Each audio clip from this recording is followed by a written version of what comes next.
and welcome to tonight's Young People's Concert. How many of us are familiar with Peter and the Wolf? Oh. Peter and the Wolf is a concert piece designed to introduce the instruments of the orchestra to children's tiny minds. And it tells a story so that the children's tiny attention will not wander. We've been terribly concerned that no such work exists to introduce the various voices to the kiddies. So we've commissioned one, a new work for narrator, chorus, and 4 actors. And here it is. It's called Sarah and the Moose.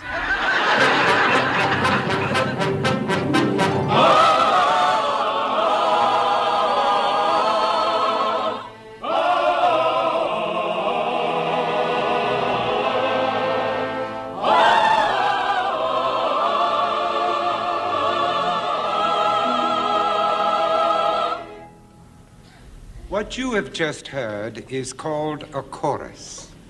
A chorus is made up of basses who make the sound way down low in their chests, like this.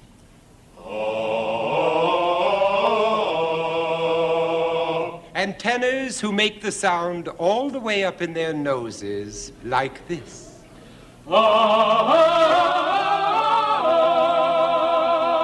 And altos who make the sound in their sinus cavities, like this.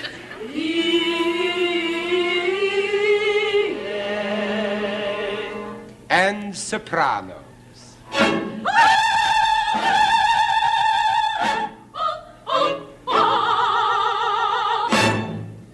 No one really knows where that sound comes from. Now, in our story, the basses will sing the theme of the moose, which sounds like this.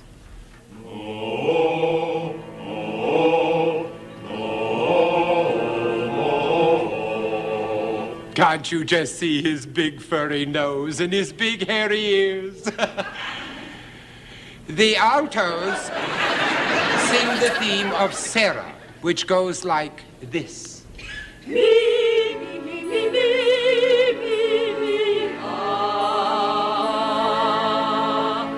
The tenors sing the theme of the forest ranger, which goes like this.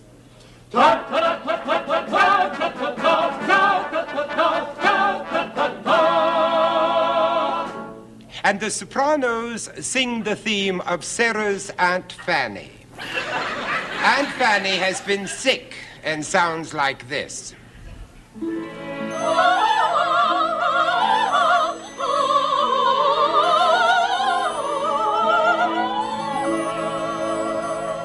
Doesn't that remind you of one of your sick aunts? Now, if you can remember those themes, we can start our story. One morning, Sarah woke up all trembly and excited because it was Saturday and there was no school. And besides, it was her birthday.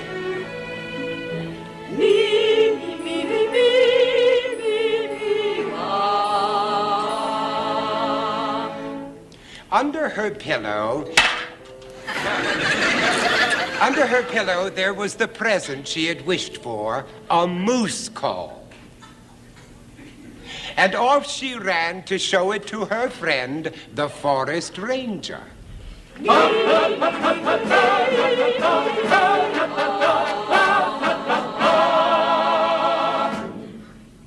That is the most beautiful moose call I ever did see, said the forest ranger, his blue eyes a twinkle.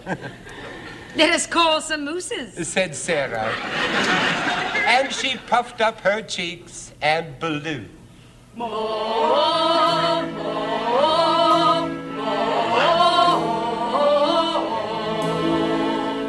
But no moose answered. Let me try it, said the forest ranger, his blue eyes a-dancing, and he puffed up his cheeks and blew.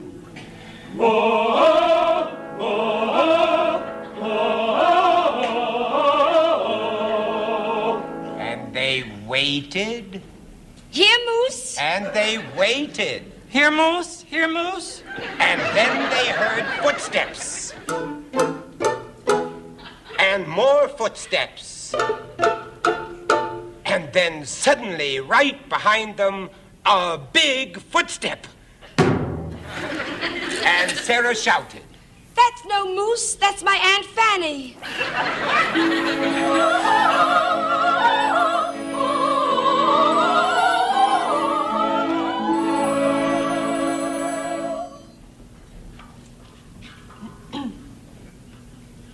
That is no way to call a moose. Finally said Aunt Fanny, who always knew better than anybody else. Let me show you. And Aunt Fanny, who could never let well enough alone, puffed up her cheeks and blew.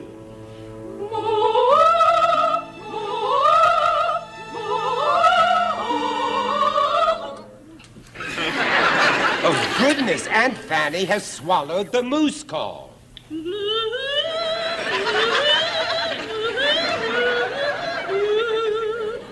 And suddenly from the forest, the mating call was answered.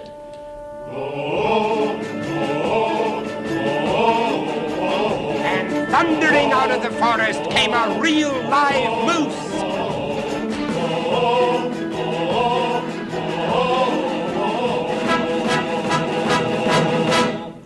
Oh, looky. Said Sarah. Said Aunt Fanny.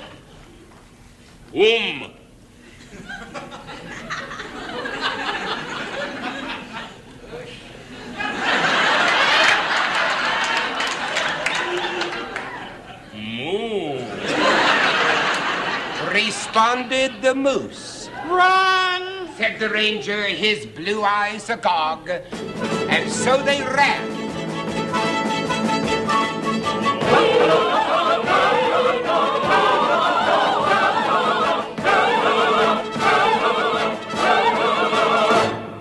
But there isn't an auntie in the world who can outrun a really interested bull moose. And in hardly more than a trice, the moose caught Auntie.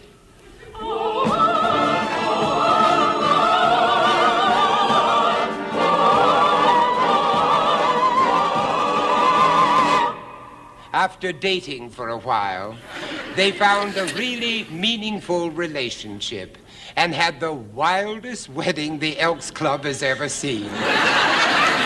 Today in the forest, you can find the four of them. The forest ranger, Sarah, a quite contented moose, and his wife, the former Aunt Fanny.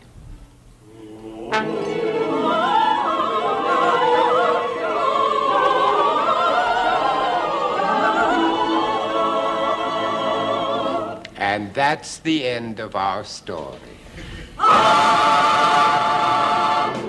Now, wasn't that a painless way to learn all about voices? We shan't forget, shall we? Basses on the bottom, above them the tenors, above them the altos, and somewhere up there in seventh heaven, Aunt Fanny and the sopranos.